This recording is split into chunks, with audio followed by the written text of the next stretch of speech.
تاخیر و تمہید کے آپ حضرات کے سامنے ایک ایسے بے باک خطیب کو آپ کے روبرو کرانا چاہتا ہوں جن سے میری مراد حضرت مولانا حنظلہ صاحب دامت برکاتہم العالیہ، استاد مدرسہ الجامعۃ الحسینیہ خادم العلوم محمدی کھیری کو اس شعر کے ساتھ کہ اس نے مجھے سلام کیا لام کے بغیر، اس نے مجھے سلام کیا لام کے بغیر، یہ بد دعا ہے مجھ کو میرے نام کے بغیر، اور میں ہر روز ماں کے چہرے کو تکتا ہوں پیار سے، اور میں ہر روز علی رسولہ الکریم اما بعد اعوذ باللہ من الشیطان الرجیم بسم اللہ الرحمن الرحیم قد افلح المؤمنون وقال تعالی فی موضع آخر ربنا هب لنا من ازواجنا وذرياتنا قرة اعین واجعلنا للمتقین اماما رب اشرح لي صدری ويسر لي امری واحلل عقدة من لسانی یفقهوا قولی رب زدنی علما رب زدنی علما اللہم صل علی محمد النبی الامی وعلی آلہ وسلم تسلیما۔ پہلی گزارش یہ ہے کہ یہ موبائل فون بند کر دیں، یہ جتنے کیمرے چل رہے ہیں یہ سب بند کر دیں۔ آپ آواز میری آپ سننے پنڈال کے اندر موجود ہیں، آرام سے سنیے۔ جس کو ریکارڈ کرنا ہے وہ آڈیو ریکارڈ کریں، ویڈیو ریکارڈ نہ کریں، کوئی فائدہ اس سے دنیا آخرت کا نہیں ہوتا۔ دین کی بات سن رہے ہیں، سن کر ریکارڈ کر لیجئے، دین کی بات لوگوں کو سنائیے۔ اللہ ہمیں بھی عمل کی توفیق دے، آپ کو بھی عمل کی توفیق دے۔ دوسری بات یہ ہے کہ بیچارے ناظم صاحب ہماری ہی طرح جسم کے مالک ہونے کے باوجود مسلسل بھرپور آپ سے اپیل کر رہے ہیں کہ جو ادھر ادھر لوگ موجود ہیں وہ مجلس کے اندر آ جائیں، جلسے گاہ کے اندر آ جائیں۔ جس طرح ایک بھیڑ اور بکری اپنے ریوڑ سے الگ ہونے کے بعد بھیڑیے کا شکار بن جاتی ہے،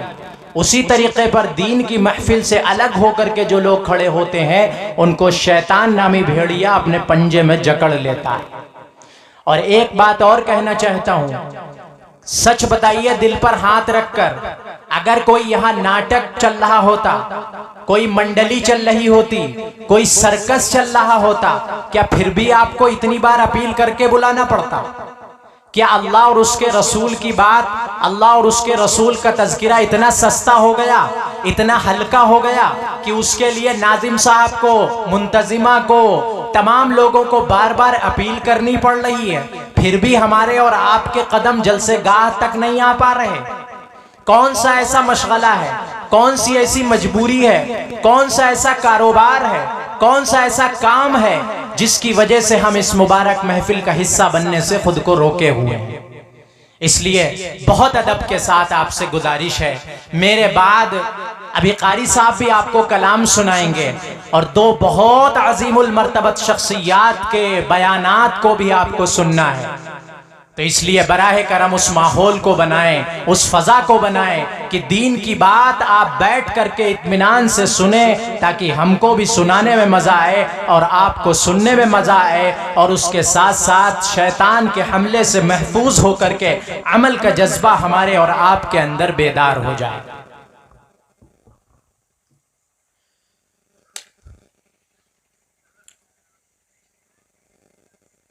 اللہ تبارک و تعالی کی مہربانی اور اس کا احسان ہے کہ یہ عظیم الشان پروگرام آپ کی بستی میں یہاں کے نوجوان، ان کی محنت اور یہاں کے بزرگوں کی دعائیں، اس کے ذریعے سے اللہ تبارک و تعالی نے یہ خوبصورت پروگرام ہمیں اور آپ کو نصیب فرمایا ہے، جس کا عنوان رکھا گیا ہے اصلاح معاشرہ اور سیرت النبی۔ یہ اصلاح معاشرہ کس چیز کو کہا جاتا ہے؟ بہت سی مرتبہ ہم پروگرام سنتے ہیں اور ہمارے سامنے یہ بات کہی جاتی ہے کہ ہم اصلاح معاشرہ کا پروگرام سننے جا رہے ہیں۔ یہ اصلاح معاشرہ کس چڑیا کا نام ہے؟ کس کو کہتے ہیں اصلاح معاشرہ؟ اصلاح معاشرہ کا مطلب ہوتا ہے سماج سدھارک پروگرام، یعنی وہ باتیں کی جائیں، وہ باتیں بیان کی جائیں، وہ باتیں ذکر کی جائیں، وہ باتیں سنائی جائیں، جو ہمارے اور آپ کے اندر ایک تبدیلی پیدا کرنے کا ذریعہ بنے، ہماری دین کی فکر کو ہمارے اندر بیدار کرنے کا ذریعہ بنے۔ اس لیے پروگرام رکھا جاتا ہے اصلاح معاشرہ، اس لیے نہیں رکھا جاتا کہ آپ شاعر صاحب کے کلام پہ تالیاں مار لیں، سبحان اللہ الحمدللہ کی ضربے لگا لیں، مقرر صاحب کے بیان پہ کہہ دیں کہ بھائی بہت اچھا پروگرام ہو گیا، بہت اچھا بیان کر کے گئے، اور صبح پوچھو کیا کہہ کے گئے تو یہ نہیں پتا، لیکن آواز بڑی دھماکے دار تھی۔ یہ بات نہیں بنے گی۔ ہمیں پتا ہونا چاہیے کہ دین کی کیا بات ہمیں بتائی گئی، دین کی کیا بات سنائی گئی۔ یہ سفید لباس میں فرشتوں کی شکل جیسے جو ہمارے بھائی نظر آ رہے ہیں سامنے، یہ بھی تشریف لے آئیں۔ وہاں کھڑے ہونے سے آپ کو کیا حاصل ہو رہا میرے بھائی؟ وہاں ٹھنڈک بھی ہے، اکتوبر ہو رہا ہے بیچ، اندر آ جائیے، شیطان کے حملے سے بھی بچ جائیں گے۔ تو میں عرض یہ کر رہا تھا کہ اصلاح معاشرہ کا مطلب ہوتا ہے سماج سدھارک پروگرام، یعنی وہ پروگرام جس کے اندر ایسی دین کی باتیں بتائی جائیں جو ہمارے اور آپ کے اندر دین کے اعتبار سے جو ابھی تک چیزیں نہیں پائی جا رہی ہیں، جو کوتاہی ہمارے اندر موجود ہے، وہ کوتاہی دور ہو جائے۔ اللہ پاک نے ہمیں اور آپ کو جو نعمتیں ذکر فرمائی ہیں، جو نعمتیں نصیب فرمائی ہیں، اللہ کا قانون یہ ہے، اللہ کا نظام یہ ہے، اللہ کے قانون کی فطرت یہ ہے کہ اگر ہم نعمتوں کا شکر ادا کرنے والے بنیں گے، اگر ہم نعمتوں کی قدر کرنے والے بنیں گے، اگر نعمتوں پر ہم اپنے آپ کو شکر کرنے والا بنائیں گے، تو اللہ تبارک و تعالی ان نعمتوں کو ہمارے لیے زائد فرمائیں گے، اس کو بڑھا دیں گے، اس میں ترقی کر دیں گے، اس میں برکت نصیب فرمائیں گے۔ اللہ نے ہمیں ایمان کی دولت دی، اب اگر ایمان والے کام ہم کریں گے، ایمان کے مطابق زندگی گزاریں گے، ایمان کے مطابق اپنا تمام زندگی کا مرحلہ طے کرنے کی کوشش کریں گے، تو ہمارے ایمان کے اندر برکت آ جائے گی، ہمارا ایمان ہمیں نیک کاموں کی طرف لانے کا سبب بنے گا، ہمارا ایمان ہمیں نیک کاموں پر ابھارنے والا بنے گا۔ اور اگر خدا نخواستہ ایمان والے تو ہم کہلائے، ایمان والے گھر میں تو پیدا ہو گئے، ایمان والے طریقے پر ہمارا نکاح تو ہو گیا، لیکن ایمان والے طریقے پر ہماری زندگی نہیں گزر رہی، ایمان کے مطابق ہمارا اٹھنا بیٹھنا چلنا پھرنا ملنا جلنا نہیں ہو پا رہا ہے، تو جیسا کہ مجھ سے پہلے حضرت مولانا محمد طاہر صاحب نے بیان فرمایا کہ جو ایمان ہمیں ہمارے گھر سے مسجد تک نہیں لا پا رہا ہے، وہ کمزور ایمان ہمیں جنت میں داخلہ کیسے دلا سکے گا؟ مطلب یہ ہے کہ ہماری اور آپ کی زندگی جتنی گزرے، صبح سے لے کر شام تک اور شام سے لے کر صبح تک، ہم مدرسے میں موجود ہوں، ہم کالج میں موجود ہوں، ہم اسکول میں موجود ہوں، ہم دکان پر موجود ہوں، ہم کھیت پر موجود ہوں، ہم مزدوری کر رہے ہوں، ہم راہ چل رہے ہوں، ہم کاروبار کر رہے ہوں، ہر ایک طریقے پر، ہر ایک مرحلے پر، ہر ایک موڑ پر ہمارے اور آپ کے عمل سے ایمان کی جھلک نظر آنی چاہیے۔ آج مسلمان کو اس بات کا شکوہ بہت ہے کہ مسلمان کے خلاف فضا بنائی جا رہی ہے، مسلمان کے خلاف ماحول بنایا جا رہا ہے، مسلمان کو ذلیل کرنے کی، مسلمان کو رسوا کرنے کی کوشش کی جا رہی ہے۔ بہت ہماری اور آپ کی زبانوں پر یہ شکوہ رہتا ہے، لیکن مسلمانوں سچ بتاؤ، اپنے دل پر ہاتھ رکھ کر آپ بتائیں، اور اپنے دل پر ہاتھ رکھ کر میں غور کروں کہ ہماری اور آپ کی زندگی ایمان والے طریقے کے مطابق کتنی گزر رہی ہے۔ بھائی موبائل بند کر لو میرے بھائی، موبائل بند کر لو، کیا فائدہ تم کو موبائل میں ریکارڈ کر کے؟ میری تصویر سے تمہیں کون سی نیکیاں اضافے کا سبب بن جائیں گی؟ دین کی بات سن لو، ریکارڈ کر لو، آئیڈیو ریکارڈ کر لو اگر سننا ہی ہے کچھ دین کی بات کو۔ تو میں عرض یہ کر رہا تھا کہ ہمارا اور آپ کا ایمانی لیول جب تک اس معیار پہ نہیں پہنچے گا جس معیار پہ اللہ کے پیارے پیغمبر علیہ السلام ہمیں لے کر آئے، جس معیار پر لانے کا آپ نے ہمیں حکم فرمایا اپنے ایمان کو، جب تک ہم اس کے مطابق اپنے آپ کو بنانے کی فکر نہیں کریں گے، کوشش نہیں کریں گے، جب تک ہم ایمان والے کہلائے تو جا سکتے ہیں، لیکن اللہ کی نظر میں ایمان والے لوگوں میں واقعتاً ہمارا شمار جب ہوگا جب ہم اللہ کی مرضی کے مطابق زندگی گزارنے والے 100% بننے کی کوشش کریں گے۔ قرآن نے 2 لفظوں میں پورا معاملہ طے فرما دیا،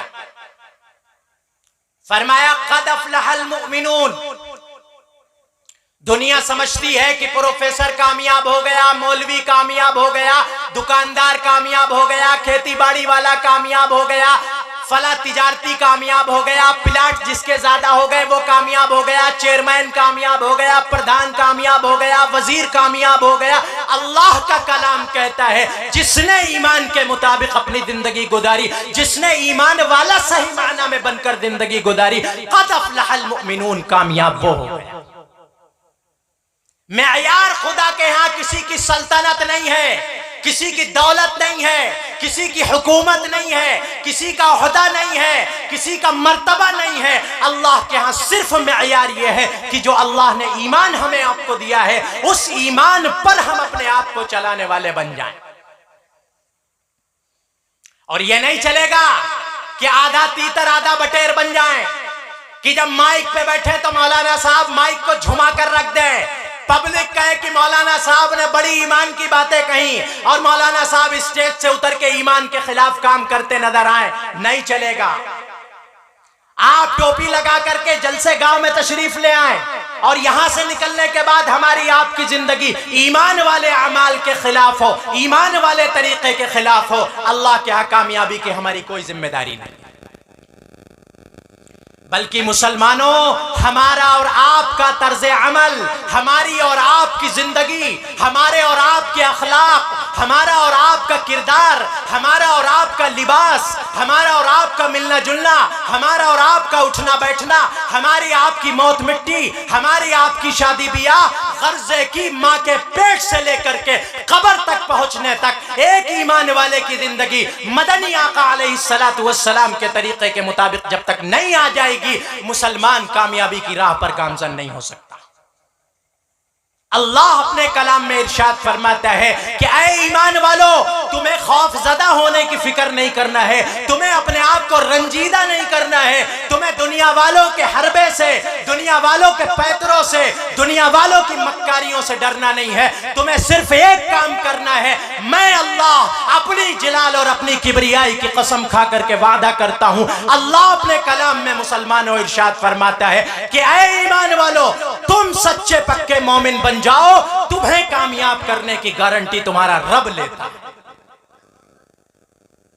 اور سچے پکے مومن بننے کا مطلب کیا ہے؟ سر پہ ٹوپی لگا کے چہرے پہ داڑھی رکھا کے باقی سارے کام جائز ہو جائیں گے؟ نہیں۔ گھر کے اندر کی زندگی ہو تو ایمان کے مطابق، گھر کے باہر کی زندگی ہو تو ایمان کے مطابق، لوگوں کے ساتھ اٹھنا بیٹھنا ہو تو ایمان کے مطابق، لوگوں کے ساتھ کاروبار کرنا ہو تو ایمان کے مطابق، لوگوں کے ساتھ ملنا جلنا ہو تو ایمان کے مطابق۔ آج افسوس کے ساتھ کہنا پڑتا ہے کہ ایک مسلمان جیل جانے سے ہمیشہ ڈرتا ہے، ایک مسلمان جیل جانے کی رسوائیوں سے ہمیشہ بچتا ہے، ایک مسلمان ہمیشہ یہ فکر کرتا ہے کہ اس کو جیل میں نہ ڈال دیا جائے، اس کا کوئی کام اس کو جیل میں جانے کا ذریعہ نہ بن جائے۔ لیکن مسلمانوں، افسوس کی بات ہے کہ اس جیل جانے سے مسلمان تدبیر کر کے بچ سکتا ہے، ضمانت کے لیے بیل پہلے سے حاصل کر کے بچ سکتا ہے، اسٹے آرڈر لے کر کے بچ سکتا ہے، لیکن اللہ کی جیل یعنی جہنم سے مسلمان بغیر اللہ کی مرضی کے، بغیر اللہ کے فضل کے، بغیر اللہ کی مہربانی کے، بغیر اللہ کی مرضی کے کیے ہوئے کاموں کے بالکل بھی نہیں بچ سکتا۔ لیکن مسلمان دنیا کی جیل سے بچنے کی تمام تدبیریں کرتا ہے اور اللہ کی جیل یعنی جہنم سے بچنے کی تدبیریں بالکل نہیں کرتا۔ جبکہ یہاں کی رسوائی 10 لوگ، 20 لوگ، 100 لوگ، 1000 لوگ زیادہ سے زیادہ ہمیں دیکھ لیں گے کہ ہاں ہم خدا نخواستہ کسی مسئلے میں جیل بھیج دیے گئے، لیکن اللہ کے ہاں علی رؤوس الاشہاد تمام کے تمام لوگ موجود ہوں گے۔ حضرت آدم علی نبینا علیہ السلام سے لے کر کے اس آخری محمد رسول اللہ صلی اللہ علیہ وسلم کے امتی تک ہر شخص وہاں موجود ہوگا، اور جہنمیوں کے بارے میں حکم ہوگا کہ انہیں ڈال دو چہرے کے بل گھسیٹ کر کے، انہیں ڈال دو جہنم کے اندر، جہنم کا ایندھن بنا کر کے۔ ہم یہاں کی رسوائی سے ڈرتے ہیں، یہاں کی رسوائی سے خوف زدہ ہوتے ہیں، یہاں کی رسوائی کو لے کر فکر مند ہوتے ہیں، یہاں کی رسوائی سے بچنے کی تدبیریں کرتے ہیں، لیکن مسلمانوں اس دن اربوں خربوں کے مجمع کے سامنے جب خدا نخواستہ کسی کے لیے جہنم کا حکم ہو جائے تو اس کو ساری انسانیت کے سامنے جہنم کے اندر ڈالا جائے گا۔ بھلا سوچو رسوائی کا وہ منظر کیسا ہوگا، وہ کیسا ذلت کا منظر ہوگا، کیسا حال ہوگا اس شخص کا جس کو اللہ تعالی جہنم میں بھیجنے کا فیصلہ فرما دیں گے۔ کبھی تو غور کریں، ہم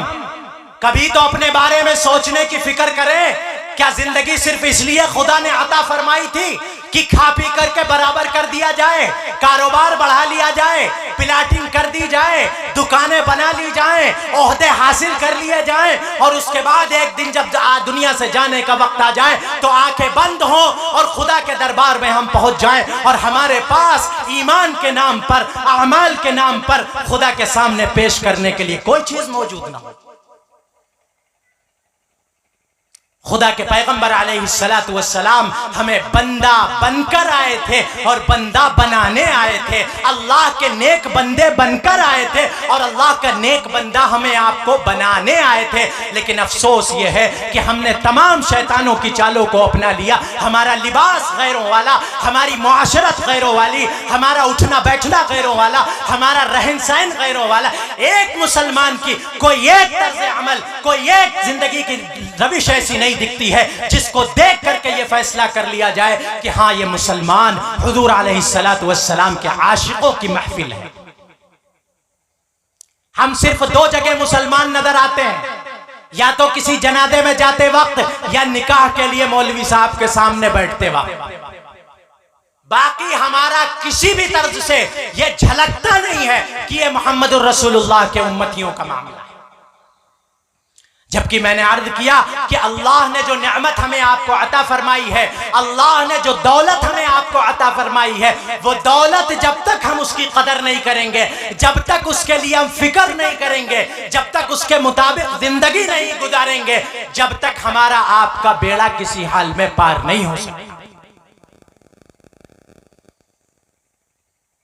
آج حضور علیہ السلام کی شان میں گستاخی کوئی بھی مردود اٹھ کر کے کر دیتا ہے، کوئی بھی ملعون اٹھ کر کے اپنی زبان کو گندا کر لیتا ہے، لیکن افسوس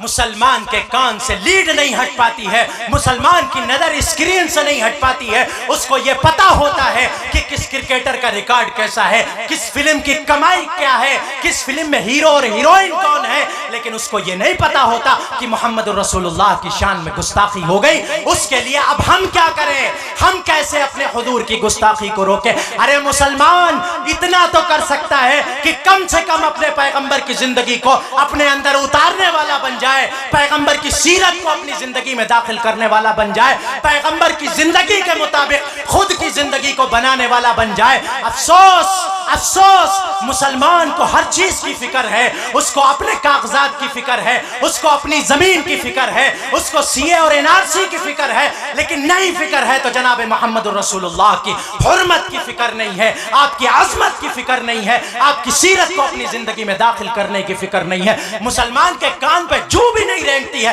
وہ تو سمجھتا ہے کہ صرف واٹس ایپ اور فیس بک پر کوئی پوسٹ شیئر کر دی جائے، ذرا سا 2 جملے لکھ دیے جائیں، کام تمام ہو گیا۔ نہیں مسلمانوں، ہماری آپ کی نمازیں، ہمارا آپ کا دنیا میں زندگی گزارنا اللہ کے پیغمبر علیہ السلام کے سامنے ہمیں شرمندگی اور ندامت سے بچا نہیں سکتا۔ جب اللہ کا پیغمبر سوال کرے گا کہ میری حرمت پر سوال اٹھایا گیا، میری عظمت کی چادر کو تار تار کرنے کی کوشش کی گئی، میری سیرت کو بگاڑنے کی کوشش کی گئی، میرے اخلاق دنیا کے سامنے غلط پیش کیے گئے، میرے گھر پر انگلی اٹھائی گئی، بتاؤ مسلمانوں تم کہاں تھے اور کیا کر رہے تھے؟ بتاؤ مسلمانوں ہم کیا جواب دیں گے؟ اللہ کیا جواب بنے گا مسلمانوں ہمارا اور آپ کا اللہ کے رسول کے سامنے؟ ہم تو اتنا بھی نہیں کہہ سکتے کہ اللہ کے رسول ہم نے آپ کے مطابق، آپ کے طریقے کے مطابق اپنے گھر میں زندگی گزاری تھی۔ اور خدا کی قسم کھا کر کہتا ہوں، اگر مسلمان اللہ کے رسول کے زندگی طریقے کے مطابق زندگی گزارنے والا بن جائے، باطل کی ہمت نہیں ہو سکتی، باطل کے اندر یہ حوصلہ جاگ نہیں سکتا کہ وہ اللہ کے رسول علیہ السلام کی شان میں گستاخی کا سوچ بھی۔ کیوں صحابہ کے دور میں کسی کو جرت نہیں ہوتی تھی؟ کیوں صحابہ کے دور میں کسی کو یہ ہمت نہیں ہوتی تھی؟ کیونکہ صحابہ کے دور میں ایک مشن صحابہ کا تھا، ایک فکر صحابہ کی تھی۔ صحابہ کہتے تھے ہماری جان بچے یا رہے، ہمارا گھر رہے یا بچے، ہماری بیویاں رہے یا بچ جائیں، ہمارے بچے یتیم ہو یا نہ ہو، محمد الرسول اللہ کی حرمت پر اگر کوئی انگلی اٹھائے گا تو اس کو بخشا نہیں جائے گا، اس کے خلاف کھڑا ہوا جائے گا، اس کے خلاف مقابلہ کیا جائے گا، اس کے خلاف اپنے آپ کو پیش کیا جائے گا۔ آج صحابہ کا نام لینے والے تو ہم بہت ہیں، لیکن صحابہ کا کردار کہاں ہے مسلمانوں ہمارے اور آپ کے پاس؟ عشق محترم ہے اگر کیا جائے اصول سے، عشق محترم ہے اگر کیا جائے اصول سے، جس طرح صحابہ نے کیا ہے اللہ کے رسول سے۔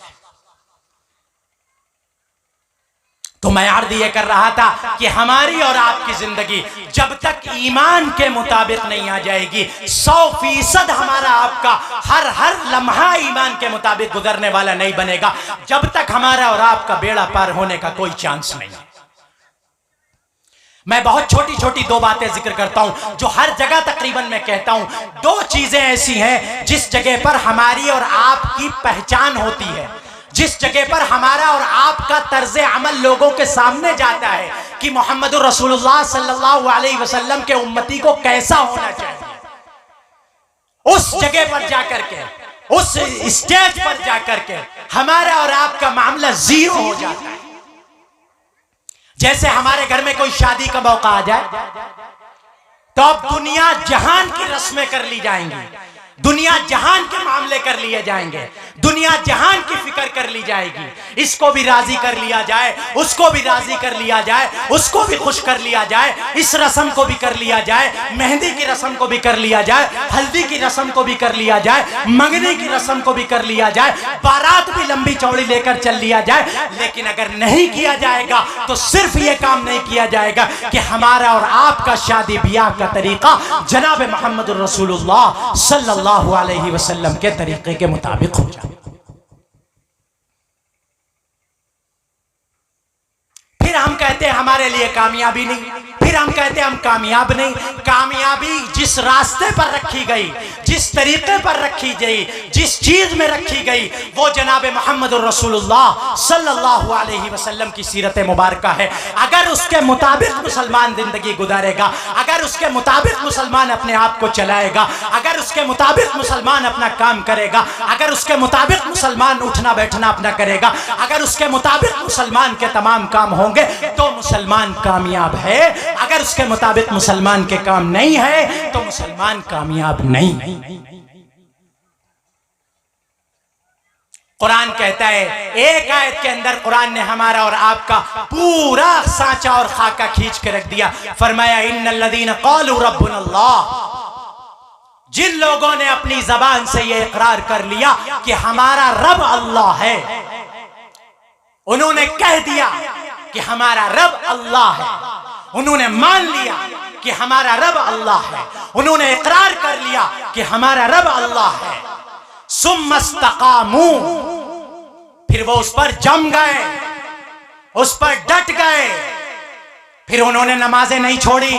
انہوں نے روزے نہیں چھوڑے، انہوں نے آپس میں تعلقات کو خراب نہیں کیا، انہوں نے شادی بیاہ کو سنت کے مطابق کیا، انہوں نے اپنے جنازے کو سنت کے مطابق کیا، انہوں نے کاروبار سنت کے مطابق کیے، انہوں نے معاملات سنت کے مطابق کیے، انہوں نے تجارتیں سنت کے مطابق کی۔ ثم استقاموا، جم گئے،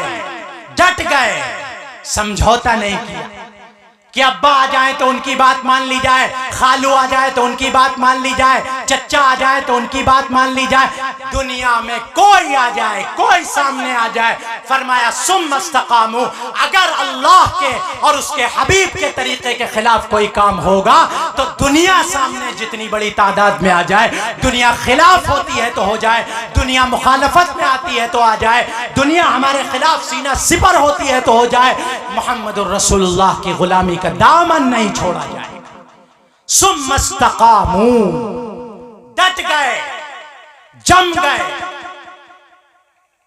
بیچ میں عرض کر دوں، ایک اور نحوست ہمارے آپ کے معاشرے میں چل پڑی ہے، نیوتے نام کی۔ میں نے یہاں شاید پہلے بھی کہا تھا، نیوتے نام کی ایک نحوست چل پڑی ہے، جس کو کہتے ہیں کہ لین دین کیا جاتا ہے،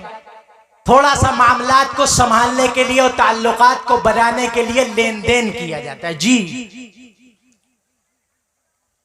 بنوری ٹاؤن دنیا کی معتبر ترین دارالافتاء سائٹوں میں سے ایک سائٹ ہے، اس کے اندر یہ مسئلہ لکھا ہوا ہے کہ جو ہمارے اور آپ کے سماج کے اندر نیوتے کی شکل رائج ہے، جو ہمارے اور آپ کے سماج میں نیوتے کا نظام چل رہا ہے، کیسا چل رہا ہے؟ ڈائری لے کر کے آئیں گے، ٹیبل لگا دی جائے گی کہ بھائی فلاں صاحب آئے اتنے دیے، فلاں صاحب آئے اتنے دیے، فلاں صاحب آئے اتنے دیے۔ اب یہ ڈائری رکھ دی گئی، جب ان فلاں صاحب کے گھر شادی بیاہ کا معاملہ بنے گا تب ہم چلیں گے وہاں، اور بچے سے کہیں گے ذرا ڈائری نکالو، انہوں نے ہمارے ہاں کتنا کیا تھا؟ اچھا 251 کیے تھے، چلو 301 روپے ان کے ہاں کر دیں۔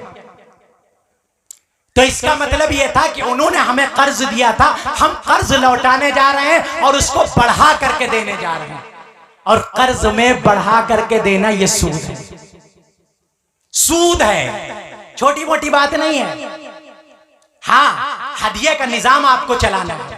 اگر آپ کو ہدیہ دینا ہے کسی کو، شادی سے 1 دن پہلے 2 دن پہلے چپ چاپ جا کر کے لفافہ اس کے گھر پہ رکھ دیا جائے، جو چیز دینا ہے وہ دے دی جائے۔ ضروری ہے کہ پورا پروگرام سیٹ کیا جائے، ٹیبل پہ اپنا نام ابن فلاں رکھ کر کے اور باقاعدہ رجسٹر میں درج کروا کے کام کیا جائے؟